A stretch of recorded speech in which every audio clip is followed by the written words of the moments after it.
যারা পবিত্র কোরআনে কারীম পড়ছে তাদের মাথায় পানি প্রদান করা হবে। এক নম্বর হচ্ছেন সাবিকুল ইসলাম, পিতা আসাদ শেখ, গ্রাম রঘুপুর। আর একজন হচ্ছেন শামীম শেখ, পিতা মনিরুল শেখ, উপরডিহা। এই আমাদের পাশে উপরডিহা একজন শামীম শেখ এবং শফিকুর, এদের মাথায় পাত প্রদান করা হবে। শফিকুরের মাথায় পাতটা বেঁধে দেবেন আজকের আমাদের এই জালসার সভাপতি মাওলানা আনোয়ার আলম হাকানি সাহেব, এবং সহযোগিতায় থাকবেন আমাদের এই মাদ্রাসার হাফেজ মাসুদ আলম সাহেব। সামনের দিকে আসেন।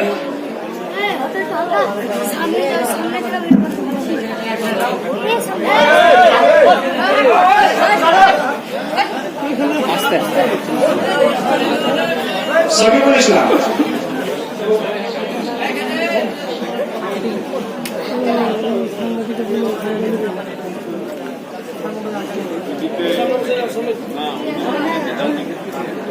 ভালো করে লেও ভাই।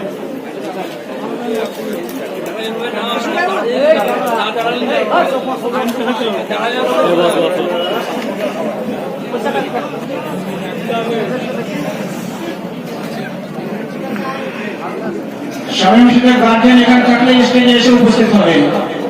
শামীম শেখের আব্বা মনিরুল শেখ, যে কোনো গার্জিয়ান থাকলে স্টেজে আসবেন।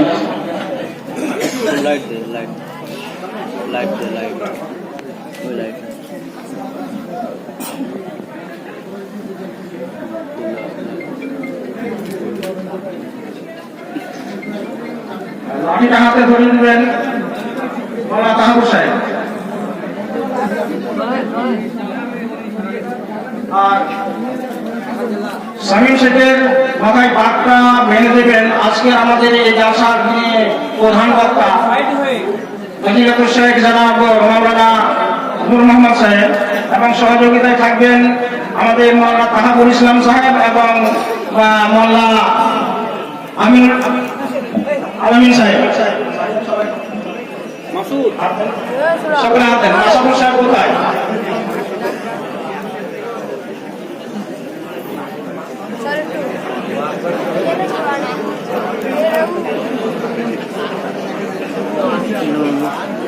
দেখছিস কি তাড়াতাড়ি পাক বিঁধেছে, বুড়ি উঠে গেল।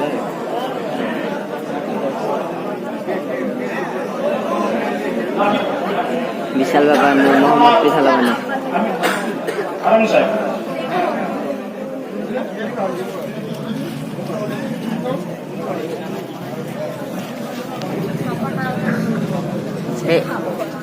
সংক্ষিপ্ত ভাবে একবারে 5 মিনিটের জন্য সভাপতিকে দুটো কথা বলার জন্য অনুরোধ করছি।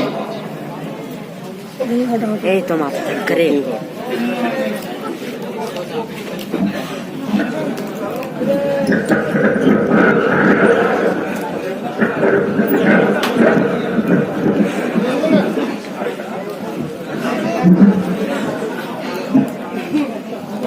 আসসালামু আলাইকুম ওয়া রাহমাতুল্লাহি ওয়া বারাকাতুহু। নাহমাদুহু ওয়া নুসাল্লি আলা রাসূলিহিল কারীম, আম্মা বা'দ। দর্শক মণ্ডলী, রঘুপুর হাফেজিয়া মাদ্রাসায় আপনারা ছোট, মাঝারি, বড় আকারে বিভিন্ন সময়ে যে দান করে এসেছেন তার একটা ফলাফল এখন আপনাদের সম্মুখে উপস্থিত। 50টা ছেলেও যদি একটা ক্লাসে থাকতো তাহলে 50 জনই হাফেজে কোরআন হতো, কিন্তু সংখ্যাটা দুটো। এই দুটো সংখ্যাকে দুটো ভাবলে হবে না। এরা জীবনে যত জনকে কোরআন শিক্ষা দেবে, এরা শিক্ষা দিবে, যে নেকি পাবে সেই নেকি মাদ্রাসার কর্মকর্তা, শিক্ষক, দাতা সকলেই পাবে। ওদের কাছ থেকে শিক্ষা করার পরে আবার ওদের ছাত্ররা সারা জীবন যে শিক্ষা দেবে তারও একটা অংশ পাবে। চক্র হারে কিয়ামত পর্যন্ত এই নেকির সিলসিলা পৌঁছাতে থাকে। এটা আপনাদের জন্য একটা সৌভাগ্যের বিষয়। উহুদের যুদ্ধে 70 জন মারা গিয়েছিলেন।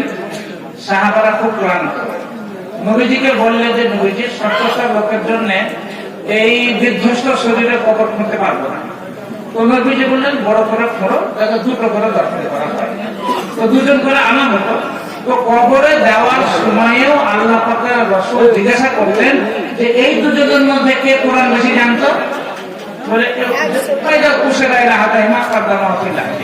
যখন কারো দিকে ইশারা করা হতো তখন কোরআন জানা ডেড বডিটাকে কবরে আগে নামানো হতো এবং আগে রাখা। বুঝতে পেরেছেন?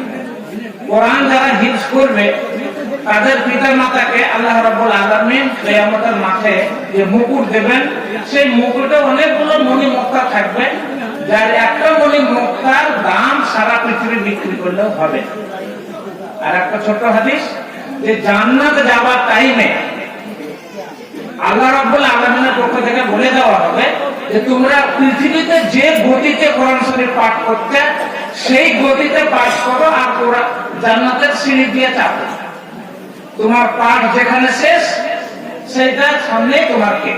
তাহলে আমরা যারা বেশি কোরআন জানি না, আমি মৌলভী সাহেব মানব, আমি বেশি কোরআন জানি না, আমার বেশি মুখস্থ নাই, তো আমি তো যেভাবে দুনিয়াতে পড়তাম সেইভাবে আল্লাহ পাক পড়তে বলবেন, আমার একবার পড়া জাদু আশা খতম হয়ে যাবে। আর এই ছেলেগুলা 30 পারা পড়বে।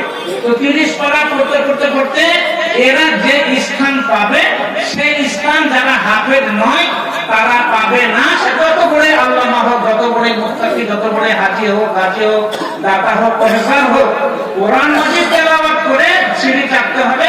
30 পারা কোরআন শেষ হওয়ার পরে যে জান্নাত, সেই জান্নাত হবে হাফেজদের জন্য। অতএব এটা আল্লাহ পাকের রাসূল সাল্লাল্লাহু আলাইহি ওয়াসাল্লামের দেওয়া একটা ফরমান যে হাফেজদের চাইতেও উঁচু জান্নাতে যেতে পারবে না। মৌলভী নয়, মুহাদ্দিস নয়, হাফেজে কোরআন। তো সেই হাফেজে কোরআন আপনারা তৈরি করছেন, এটাকে পাশাপাশি মাদ্রাসাও করতে হবে, যাতে প্রাথমিক দিনী শিক্ষা, স্কুলি শিক্ষা লাভ করার পরে আপনাদের ছেলেমেয়েরা স্কুল, কলেজ, ইউনিভার্সিটি, দিন দুনিয়া, মৌলভী, মাদ্রাসা সব রকম করতে পারে। তো মাশাআল্লাহ, মাদ্রাসার প্রতি আপনাদের আগ্রহ আছে, খুবই ভালো লাগলো। আল্লাহ তাআলা আপনাদের দানকে কবুল করেন, আপনাদের পারিবারিক অশান্তি দূর করে দেন, এলাকার অশান্তি দূর করে দেন। আর হাফেজদেরকে বলবো যে বাবা প্রত্যেকদিন তেলাওয়াত করতেই থাকবে। কোরআন মাজিদ সম্পর্কে আল্লাহ পাক নবী সাল্লাল্লাহু আলাইহি ওয়াসাল্লাম বলেছেন, আশাদ্দ তাফাসিয়ান মিন সুদুরির রিজাল, ছাড়ার মুখ যেমন পালাতে পড়ো, কোরআনের আয়াত পালাতে কতটাই পড়ো। অতএব বাবু, তোমরা কোরআন শরীফ তেলাওয়াত করবে, আর আলেম হবা, আলেম হলে পরে তুমি কোরআন মাজিদের পূর্ণ লাভ উঠাতে পারবে। আসসালামু আলাইকুম ওয়া রাহমাতুল্লাহি ওয়া বারাকাতুহু।